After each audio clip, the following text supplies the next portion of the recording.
What's up, guys? Welcome back to the channel. We are back at the house. Got Lorraine parked down there, Hella's in the garage, and I want to break down my top 10 finish on Dale Hollow Lake. You know, it's starting to warm up here, but Dale Hollow, being a highland reservoir, was pretty tough in practice. And I ended up in 9th place overall, and it's a highland reservoir, which I love, so I was really looking forward to it. But I ended up catching him doing something I'd never done before, and it was a slugfest. It took 64 pounds over 3 days to win. Normally it takes 54 pounds. I had 54.12 and I ended up in 9th. Like, that's ridiculous. So we're gonna ease on into the shop. I got everything laid out. There's all the rods from the event. I got everything set up on the shelves. So you would think, with it being a highland reservoir in the springtime, water temp was 52 to 54, you know, you'd be thinking pre-spawn, right? Wrong. I wasn't even reaching for any of those guys. I caught fish on jigs in practice. I'd caught fish on jerkbait in practice, some on an A-rig. But no, I broke out the old fairy wands. So let's talk about how I caught them. So yeah, like I said, water temp was 54. It was pre-spawn. You would think those fish would be starting to get ready to spawn. That was not the case. The males were up shallow for the most part. You know, they weren't making beds or anything like that, but they were getting set up. You know, they had loving on their mind. But I stumbled onto something in practice, right? I was running the typical transitions, you know, rounded points with laydowns, backs of the creeks, bluffs. I was running this, you know, the textbook stuff that you would think there'd be fish. And I got back into this one pocket, and I'm looking around, and I go, man, there is a ton of bait in this pocket. And it's not like a little pocket. It was a big pocket. I'm out in 35 feet of water, and I go, man, the bottom is just polluted with bait, right? Absolutely polluted. And I look, I got my live scope on, and I look, I can see fish in the bait, like chasing the bait. I was like, what are the odds those are bass, you know? Especially largemouth. Because in this event, I don't know if you guys knew this, but in Dale Hollow, you can only keep 2 smallmouth. One has to be under 16, and for our tournament, it had to be between 15 and 16, and then one has to be over 21. So it either has to be a giant or not help you at all for the most part, right? So I was not even targeting smallmouth. Well, I had a Damiki rig sitting on deck. I was running this little Straight King Z2 on a little 3/16 ounce owner ball head. I'm thinking, whatever. I pitch it out the side, and I've never done this before. I pitched it out the side, whatever, and I'm looking around on my live scope, and I'm like, man, there's a lot of fish that look like bass in this pocket. And I, you know, just letting line out, letting it get to the bottom, and I pick up, and one already has it. Mind you, this is in practice, and I reel up, and it's a 3-pound largemouth. And I'm like, oh my God, 35 feet of water chasing bait. I'm like, and it was, you know, a good fish. I was like, what the heck, right? So I start looking around. I'm seeing some other fish. I catch a 4-pound smallmouth. I'm like, all right, well, now I got to make sure that these are large. There's largemouth in here.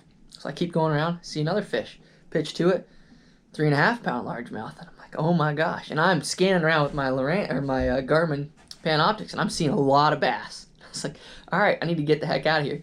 I only caught 3 fish in there in practice. 3. And then I had to go get my lower unit fixed the day before the tournament. So I didn't even get to go back and check it before the tournament started. I had to drive 3 hours to Cherokee Lake, and then break in a lower unit for 4 hours, and then drive 3 hours back. So by the time I got back, it was dark out. So, and we had to be off the water at that point. So I get back, and I go into the tournament, and I'm like, here we go. I'm going to run there, and I am fully expecting to catch like 1, maybe 3. If I'd have caught 3, I was thinking it was going to be a good start to the day, you know? And I get in there, and there's like 6 other boats in there. And I'm like, all right, I expected it with as much bait as there was, and I'm talking the entire pocket was polluted with bait. Like, whatever. It's kind of windy. I start fishing around, and all of a sudden I see the one guy over there catch one. And I'm like, okay. I start fishing, all of a sudden I catch one. Cool, you know, it's like a 3-pounder or a 2.5-pounder. I'm like, sweet, you know, I caught one, I'm on the board. Keep fishing around. Catch another one. It's like a 4.5-pounder. Oh my gosh. Other guy, I see the other guy catching one. I lose one. I'm like, oh. I think I caught another one. It was a 3-pounder. I'm like, oh my gosh, like I got a good start going here. Then I lose one, right? And so I'm like, oh man, what the frick? So I stay in there, and I think like 9:30 I catch another one. It's like a 3-pounder. And I'm like, I'm gonna live in here all day, and I'm seeing a lot of bass. Like when I'm talking, I'm seeing balls of bait on the bottom and bass in between it, just ganging on them, right? So I'm like, okay, like there's a bunch of fish in here. Then I catch another one. I catch a limit, and I'm like, holy, I caught a limit at like 11 or 12, and I was like, what the heck? Like I got a decent limit. I ended up with 16, 12 the first day. And like I said, I'd never done that before, so I was still learning. Meanwhile, the guy right next to me, Austin Swindle, catches 21, 12 or something like that. The other guy next to me catches 19 and a half. And I'm like getting smoked by these guys, right? So the next day I go out there, and I am fully like committed to this pocket at this point because I'd seen so many fish in there. Get back in there. I'd been BSing with those guys constantly, so they were really, really cool. We were just joking back and forth, all having a really good time, right? Helped settle me down a little bit too. So we get back in there the second day, right off the bat, bam, catch a 3.5. Sweet, keep fishing, boom, catch another 3.5. Or I think it was a 4. I caught a 4, and I was like, okay, sweet. Lose like a 5-pounder, 5-6-pounder. And I was using too soft of a rod, but I didn't know because I hadn't really lost any, so switch rods, keep fishing, catch another one, catch another one, catch another one. And at this point, I'm starting to get it figured out, you know? I'm starting to get a couple different baits on deck. I'm starting to get a heavier one, a lighter one. I'm switching from this pearl to a natural one because that sun popped out. And meanwhile, these fish are in 35 feet of water, right? And they are anywhere suspended from 5 foot below the surface to the bottom.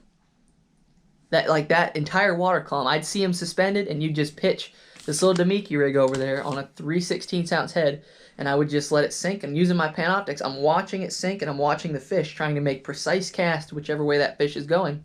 And I'm keeping it just above them. I'd either let it pendulum, where I just stopped and held it and let it swing, or I would just slowly reel it above them, one way or the other. And when in the morning, I was throwing that pearl, but as that sun came up, I threw that natural shad color, all in that Strike King Baby Z2. And for those deeper fish down on the bottom, I started throwing a 1/4 or a 3/8. And for those, suspended fish, I was still throwing that 3/16 ounce head. But I started out throwing, a fairly parabolic spinning rod. It was a 7-foot medium Shimano inshore, or it's a G Loomis E6X inshore series, paired with, just basically any Shimano reel you want to go with. I can't remember the name of this one. Oh, let's see if it has it on there. Stratic, sorry. For whatever, I'm blanking out on that. Stratic CI4 Plus 3000 series with Cortland 10-pound braid. And then I started out throwing a 7-pound Sunline FC Sniper fluorocarbon leader, but I later transitioned to a 10-pound leader. And I stopped throwing this rod because it was too soft. I'm throwing that single hook, and I was losing fish because it was skin hooking them in the roof of the mouth. Whatever. So I switched to this medium heavy. This is a Shimano Corrado spinning rod. And I still threw that CI4 Plus in the same size, but again, I threw 10-pound leader, and that just gave me a better hookup to where I didn't lose fish after that. I ended up catching a 6-pounder on the last day on this rod. So that second day, I ended up living in that area. It got a little bit sunnier out, and I ended up catching almost 20 pounds in there. And I lost that 5-6-pounder in there, so I should have had like 21, 22 pounds. Really bumped me up. So the final day, I'm going into it like I'm starting to get it dialed. Like I was starting to catch them better than the other guys around me. Meanwhile, Austin still caught 21 pounds. So I'm sitting in 10th place going to that final day. Pull into that pocket first thing in the morning. Bait's gone. I ended up catching a 3.5 first thing. Catching another one that was like 2 3/4. Catching a 15-incher. And by this point, it's 9 o'clock. The other guys had left, but I was still seeing a couple straggling fish. Then I bail out. And I start running some of my bank stuff. And I'm like, whatever, we'll try to make it work. I tried a couple spots, and I'm sitting there going, everybody in the top 10 was doing what I was doing for the most part, fishing those deep fish. I'm like, man, it's not going to get it done. Fish in the bank. I got to go out, and I got to find some more of those fish. My co-angler agreed. Not that it really mattered, but he did. Nice, super nice guy. As a co-angler, it sucks when I'm fishing for individual fish with Panoptics because you're literally just throwing out in the middle because I am nowhere near the bank at all. I'm hundreds of yards from the bank. And so I start running around just looking for birds.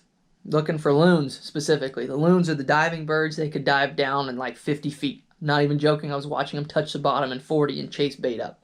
So, start running around, find a creek channel that has a bunch of loons in it. And it's like 35 feet. So I said, okay, sweet. Put the trolling motor down, start looking around, find some bait. All right, cool. Start trolling around, see a couple fish suspended, pitch over to them, 3.5 pounder. It's only like 10 o'clock at this point now. I got 4. I was like, sweet. I was able to duplicate something I never even knew how to do, right? So I'm like, all right, cool. We figured out how to duplicate it. Keep fishing around, catch another 2 3/4. All right, cool. So I run back to that other pot. I fished around for a little bit, run back to that pocket to see if anything else was going on. I get in there, and the fish are running from my bait. You know, there's still a few straggling fish, but barely any. I was seeing like one here, 100 yards away. Like, there was not many fish left. They had all left with the bait. So all the other guys showed up. They weren't catching them either, where they had gone. So I ran back to that spot where I had just found, put down, start fishing around. It's like I'm doing it 2:15, right? Like 1 o'clock, I catch a 6-pounder. Doing the exact same thing. I just see that mark out there and I pitch to it, start reeling it real slow above his head with that 3/16 ounce head. 6-pounder. I'm like, oh my gosh, right? So had almost 20 that second day. Yeah, final day I ended up weighing almost 19. And it was like, for me to just stumble upon something that I had never done, wasn't really trying to do it or trying to look for it, was super phenomenal. And it just worked out really, really well. Those guys caught him, though. 64 pounds, ended up winning. Huge congrats to Jack. I can't even remember his last name. Not even remember his last name. I think it was some kind of bourbon or something like that. Jack Daniel. That's what his name was, Jack Daniel. Super pumped for him. My boy Austin Swindle ended up finishing 8th right above me. He struggled that final day when those fish left. But 9th place overall was super awesome. I'm sitting 9th in the points in this division going into the last event on Chickamauga. So hopefully we can keep that ball rolling. But just want to give a huge shout out to Town Marine in Tulsa, I think it is, in Tennessee. Town Marine, either way, put my new lower unit on there for me in no time at all. Got me back on the water. Huge shout out to my parents. And then Fish USA, my main sponsor. And then Rock Tamer. If you guys own a boat and you travel a lot, if you drive a truck, Rock Tamer makes a hitch or mud flaps that attach right to your hitch that when you take your ball in and out, it stays on the ball. And they come to a long length that you can custom cut them. They have preset holes all the way up through. And what I did was when I mounted mine, I took and put my boat on my hitch so I could see how low my truck sat. And I got my mud flaps where they sit this high off the ground. I'm like, they keep all the rocks and stuff off my boat because I hate it when I get chips on my boat. So if you guys are interested, look up Rock Tamer and get a set of those babies. Those things are like my saving grace. I live on a dirt road.